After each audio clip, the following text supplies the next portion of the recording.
Magandang prinsesa nakipag-shock-shock-shens at kinasal sa pulubing binata na nagligtas sa mundo. Masikip at masakit daw nung una, pero hinanap-hanap din ng shock-shock. Ayan, dalawa tuloy ang anak nila. Movie recap natin ay Jack the Giant Slayer, pindutin ng subtitle. Sa kaharian ng Cloister, si Jack, isang binatang magsasaka, ay bilib sa kwento ni Eric. Hari na tumalo sa mga higanti na bumaba gamit ang isang higanteng beanstalk. Galing sa langit sa gamit ang isang mahiwagang korona. Kasabay nito, si Prinsesa Isabel ay nakikinig sa parehas na kwento. Pagkalipas ng 10 taon, binibenta ni Jack ang kanyang kabayo para sa pangtustos. Nakita niya si Isabel, di alam na prinsesa siya, sa isang dula-dulaan, at nagkaroon siya ng crush sa kanya. May nanghihipo kay Isabel at nagnanakaw para sa kanyang gintong pulseres. Pinagtanggol ni Jack si Isabel nang dumating ang mga sundalong tawag ay Guardians, upang sunduin ang prinsesa. Nabunyag kung sino talaga si Isabel. Samantala, bumalik si Lord Roderick sa library niya. Nalaman niyang ninakawan siya ng monghe kanina. Ang monghe ay nakipagpalit ng magic beans na ninakaw niya kay Roderick kapalit ng kabayo ni Jack pantakas, pero nahuli din ng monghe. Ganun din, nagalit ang tiyuhin ni Jack. Dahil uto-uto daw si Jack, tapos hinagis ang magic beans tapos lumayas ang tiyuhin. Pagbalik sa kastilyo, nakikipagtalo si Isabel sa ama, si Haring Bromwell, dahil gusto niya maglakbay sa kaharian pero gusto ng hari ikasal siya kay Roderick. Pinapahirapan ni Roderick ang monghe para malaman kung saan na ang magic beans. Sumagot siya, Do you know the Muffin Man? The Muffin Man? The Muffin Man! "Oops, maling pelikula."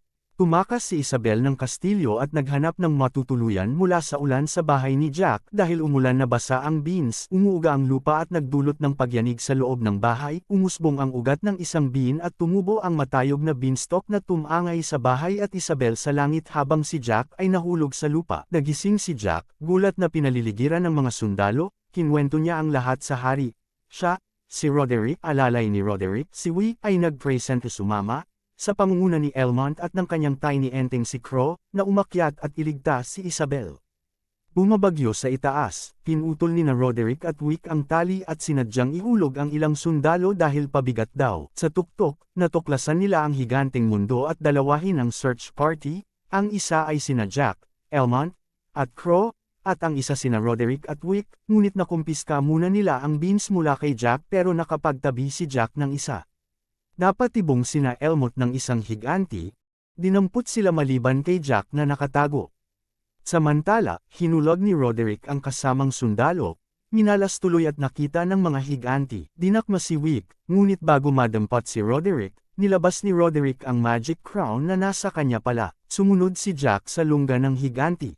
Si Fallon, leader ng mga higanti, pinatay si Crow. Doon, natagpuan ni Jack ang nakakulong na sina Isabel at Elmont. Muntik nang patayin din ng mga higanti sina Isabel pero pumasok si Roderick at kinontrol ang mga higanti. Akala nina Elmont ligtas na sila nang iutusan ni Roderick na taksil na susugudin nila ang cloister at inutos na lutuin sina Isabel. Pinaslang ni Jack ang higanteng kusinero na gagawing lumpia sina Elmont sa pagtusok ng batok nito at nailigtas sila.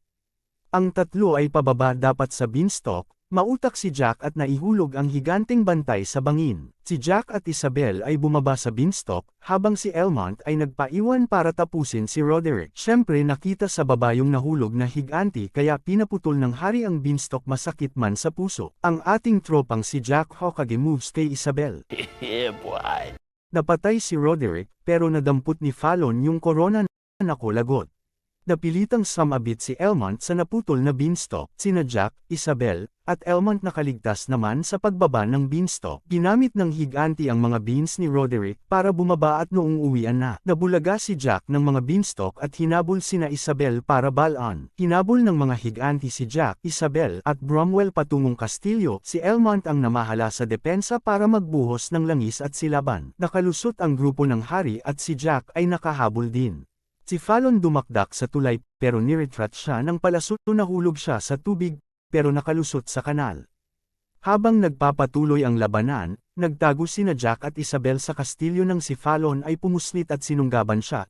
nagawang ihulog ni Jack ang huling bean sa lalamunan ni Fallon. Umusbong ang beanstalk sa loob ng katawan, kinuha ni Jack ang korona at pinabalik ang mga higanti sa kanilang kaharian nila sa langit. Si Jack at Isabel ay nagpakasal at nagkwento ng mga higanti sa kanilang dalawang anak. Habang lumipas ang panahon, ang Magic Crown ay ginawa palang St. Edward's Crown at nakadisplay sa Tower of London. Subscribe po kayo mga ma'am at sir, malaking suporta po ito sa aking channel.